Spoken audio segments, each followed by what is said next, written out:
Nakatingin lamang ang isang estudyanteng babae sa bintana ng kanilang classroom habang iniisip kung bakit ganoon ang buhay niya. Iniisip ng estudyante kung bakit mahirap ang buhay nila. Iniisip niya kung bakit isa lamang construction worker ang kanyang ama at walang maayos na trabaho. Iniisip ng estudyanteng babae na kung sumama siya sa ina niya nang iwan nito ang kanyang ama ay siguro maramiya ang kanyang buhay. Blessy, nabalik sa ulirat ang estudyanteng babae nang tapikin siya ng kanyang kaibigang babae. Uy, ngumiti si Blessy sa mga kabarkada. Ano meron? Wala ng mga teachers, kaya uwian na. Sagot ng kabarkada niyang lalaki. Ano, gala? Game, sagot ni Blessy. Saan naman tayo gagala? Tanong ni Gwen na kabarkada rin ni Blessy. May malapit na bago bukas sa park dito. Doon na lang tayo, sabi naman ni Edward. Kahit mahirap sila Blessy ay sa pribadong paaralan pa rin siya pumapasok dahil nandoon ang gusto niyang kurso. Nakakayanan naman ng ama ni Blessy, lalo pa at scholar siya ng amo ng ama nito. Si Blessy ay madalas ding makipagsabay sa mga kaibigan niyang mayayaman kahit pa walang-wala na ang kanyang ama. Niligpit ni Blessy ang kanyang mga gamit bago siya tumayo. Umalis sila ng kanyang mga kabarkada at nagtungo sa park na bagong bukas. May mga booth na pagkain doon at namili naman sila. Kahit mahal ang pagkain ng mga kaibigan na gusto ni Blessy ay nakipagsabayan ulit siya. Pagkatapos silang kumain ay dumiretso sila sa isang bench at doon kumain. Napatigil sa pagsubo si Blessy na matanaw niya ang madungis na amang palapit sa kanya. Si lang ako ha. Paalam ni Blessy bago tumayo. Naglakad siya palapit sa gawin ng kanyang ama na may malawak na ngiti. Anak, dito ka rin pala nagmemeryenda. Tay, huwag tayo rito mag-usap. Madiin na sabi ni Blessy sa ama. Nandito ang mga kaibigan ko. Ayoko mapahiya. Nasaktan ang ama ni Blessy dahil sa sinambit ng anak pero ngumiti pa rin ito. Naglakad si Blessy palayo at sumunod naman sa kanya ang amang pagod na pagod. Huminto sila sa tapat ng construction site kung saan nagtatrabaho ang kanyang ama. Malapit lamang ito sa park na pinuntahan nila ng mga kaibigan. Tay naman, ilang beses ko po bang kailangang ulitin na huwag niyo ko lalapitan kapag kasama ko mga barkada ko? Inis na tanong ni Blessy sa ama. Gustong gusto mo talaga napapahiya ako, no? Pasensya na. Mahinang sagot ng kanyang ama. Gusto ko lang naman na makilala mga kaibigan mo. Gusto ko lang magpasalamat sa kanila dahil inaalagaan ka nila. Tay, hindi mo na kailangang gawin yun, okay? Napairap si Blessy. Please lang, Tay. Hayaan mo na lang ako. Hindi na nila kailangan pang makilala ka. Pasensya na ulit, anak. Sabi ng ama ni Blessy. Tumukot ito ng 500 sa bulsa nito bago iabot sa kanyang anak. Ito pala. Pandagdag mo sa panggala nyo. Pasensya na ulit, anak. Kinuha lang ni Blessy ang pera bago talikuran ang sariling ama at layasan. Parang dinurog naman ang puso ng ama ni Blessy habang nakatingin sa anak na papalayo sa kanya. Iniisip ng matandang lalaki na kung hindi ganito ang buhay na kanyang ibigay niya sa anak, siguro ay masaya ito at proud na proud sa kanya. Alam ng matandang lalaki na marami din ang pagkukulang niya sa anak. Kaya habang buhay niyang iintindihin kung bakit kinakahiya siya nito. Nang makabalik si Blessy sa mga kaibigan, ay bumalik ang matatamis ng ngiti niya sa mga labi. Sino yung lalaking kausap mo kanina? Tanong ni Edward sa kanya. Nagtatanong lang ng direksyon. Pagsisinungaling ni Blessy. Saan ang next destination natin pagkatapos dito?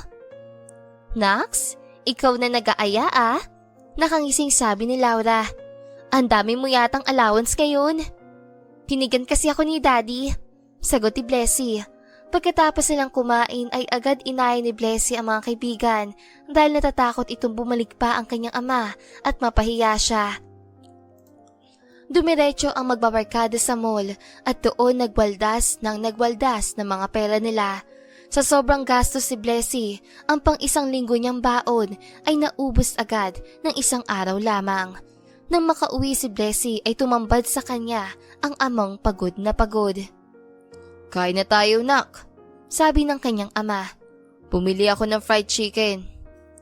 Tay, wala na akong baon, sabi ni Blessy bago magsimulang magtanggal ng sapatos. Ubos na agad yung baon ko. Paano yan, anak? Wala rin akong extra ngayon. Hindi rin kasi ako makakabali bukas kasi wala si boss, sagot ng ama ni Blessy. Di gawan mo ng paraan. Responsibilidad mo naman yun sagot ni Blessy. Wala na akong ganang kumain. Tumiretso si Blessy sa kanyang kwarto. Kagatlabi naman ang ama ni Blessy habang nakatingin sa kanyang katawan. Ang pagod niyang katawan ay dumoble yata dahil sa sinabi at asta ni Blessy. Hindi na niya alam ang gagawin para bumalik ang dati nilang samahan na mag-ama, kung saan sobrang mahal na mahal siya nito at palagi itong proud sa kanya. Hindi mapigilan ng ama ni Blessy ang kanyang mga luha. Tinakpan na lamang niya ang kanyang bibig upang hindi marinig ng kanyang anak ang mga higbi niya. Kinabukasan ay maagang umalis si Blessy dahil may quiz sila. Wala siyang choice kundi baunin ng fried chicken at kaning kagabi dahil walang naiabot sa kanya ang ama. Anong lunch mo? Tanong ni Edward kay Blessy habang patungo sila sa kantin. Japanese food tayo. Ayoko magganon, sabi ni Blessy. Nagluto si daddy para sa akin. First time niya tong gawin kaya pinagbigyan ko na. Wala rin akong dalang pera ngayon kasi naiwan ko ang wallet ko. Napatango na lang ang mga kaibigan ni Blessy at nag-decide na sa kantin na lang sila kakain. Masarap ang pagkain ng mga kaibigan ni Blessy kaya hindi niya maiwasang mainggit. Nang sumapit ang 1 hour vacant nila ay walang paalam sa mga kaibigan na umalis si Blessy na school. Tumiretso siya sa construction site kung saan nagtatrabaho ang kanyang ama. Si tatay po, sabi ni Blessy sa katrabaho ng ama. Nasa klinik, sagot ng katrabaho ng ama ni Blessy. Nag-collapse ang tatay mo at tumamang balikat niya sa bato, kaya injured siya. May malay na siya, kaso nang hihina pa kasi nilalagnat. Pinauwi na ni Foreman kaso ayaw umuwi at magpahinga dahil ayaw niya raw makaltasan ng sahod. Napakagat si Blessy sa ibabang labi at nagpasama sa kasamahan ng ama. Nag-aalala si Blessy ngayon sa sariling ama. Nang makarating sa klinik ay dadatnad niya ang amang natutulog. Lumapit siya sa kanyang ama at hinawakan ang kamay nito. Parang napaso si Blessy dahil mainit nga ang kanyang ama. Alam mo, iha, ang swerte mo sa ama mo. Napalingon si Blessy sa likuran niya na may magsalita. Pumungad kay Blessy ang boss ng kanyang ama. Umuwi agad ako nang nalaman ko nangyari kay Mang Ben. Alam mo, parang tatay ko na yan si Mang Ben kasi sobrang sipag. Kahit hindi niya trabaho, ginagawa niya kasi dagdag sahod rin yun. Iha, palagi kang binibida ng ama mo sa amin. Kinukwento niya kung gaano kakabait at mapagmahal na anak. Alam ko ang kwento niyo ni Mang Ben dahil narinig ko kayo kahapon na nagtatalo. Iha, walang masama kung isang construction worker ang ama mo. Hindi yun kabawasan sa pagkatao mo. Walang nakakahiya sa isang marangal na trabaho. Dagdag pa ng boss ng ama ni Blessy. Buti nga ang ama mo ay palagi ginagawa lahat para sa kasiyahan mo. Palagi niyang binibigay ang hilingin mo, kahit kapalit nun ay grabing pagod at hirap para sa kanya. Hindi nakakibo si Blessy at napayuko na lamang dahil sa sobrang pagsisisi niya sa mga ginagawa niya sa kanyang ama.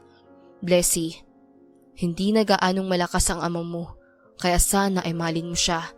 Sa totoo lang, ikaw ang mas kahiya-hiya sa inyong dalawa.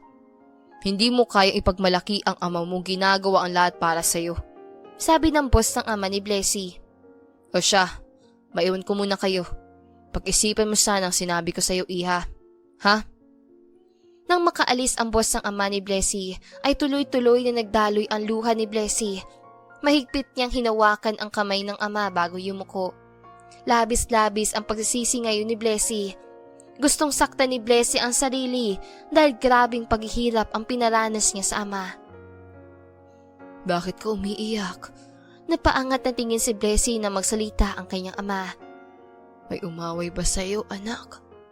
Tatay, sorry po. Umiiyak na sabi ni Blessy. Tatay, sorry kung ganitong ugali ko. Sorry po kung ang dami kong pasakit sa'yo. Tatay, sorry po. Mahal na mahal kita, tatay. Please, huwag mo kong iwan. Mabawi pa ako sa'yo eh. Anak, naiintindihan ko. Ngumiti ang ama ni Blessy. Huwag nang umiyak at maayos ang si tatay. Yumakap lamang si Blessy sa ama hanggang sa kumalma siya. Hindi na bumalik si Blessy sa klase at inasikaso na lamang ang kanyang ama. Kaya niyo po ba maglakad? Alalang tanong ni Blessy sa ama. Kaya ko, tugon ng kanyang ama. Huwag ka na mag-alala, anak ko. Lumabas ang dalawa sa construction site at sakto naman dumaan ang mga kaibigan ni Blessy. Natigilan ang mga ito na makita si Blessy, ganoon din naman si Blessy. Bakit hindi ka na bumalik sa school? Tanong ni Gwen kay Blessy. Sino yung kasama mo? Tanong naman ni Laura. Siya yung lalaki kahapon. Kamong nagtanong, di ba? Tatay ko siya. Sagot ni Blessy na ikinagulat ng kanyang ama. Ang totoo, hindi ako mayaman. Pasensya na kung nagsinungaling ako. Ayoko lang kasing kutsain niyo rin ako, kagaya ng mga dati ko naging kaibigan. Ngumiti si Blessy. Okay lang ngayon sa akin kung layuan niyo ako. Ang mahalaga sa akin ngayon ay kasama ko ang super sipag at gwapo kong tatay. Anak. Naiiyak na ngumiti ang ama ni Blessy bago harapin ang mga kaibigan ng kanyang anak. Iha, iho, kung magagalit kayo sa anak ko, sa akin na lang ha. Ayoko masaktan ang anak ko dahil siya ang natatanging kayamanan ko sa buhay. Tatay, ayos lang po na sa akin sila magalit. Sabi ni Blessy sa ama. Blessy, hindi mo naman kailangang itago ang tungkol sa'yo. Kaibigan ka namin at mananatili kami sa buhay mo kahit ano ka man. Sabi ni Edward. Forever best friend kaya ka namin. Naiyak si Blessy bago yakapin ng kanyang mga kaibigan. Kasama ni Blessy hanggang bahay ang mga kaibigan.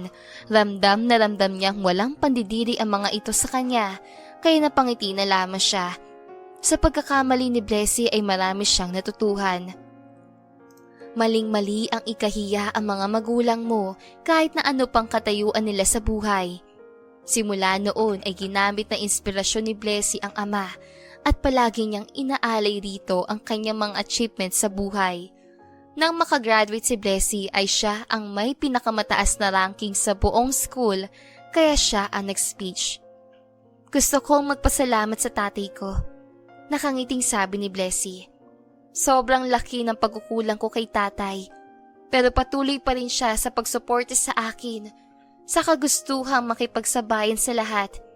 Ikinahiya ko siya dahil sa trabaho niya. Itinakwil ko siya, sinigawan, at sinisi kung bakit ako pinanganak na mahirap. Lahat ng mga iyon ay pinagsisihan ko at patuloy kong pagsisisihan hanggat nabubuhay ako. Tay, pangako ko pong babawi ako sa iyo. I love you, tatay, at sobrang proud na proud po ako sa iyo.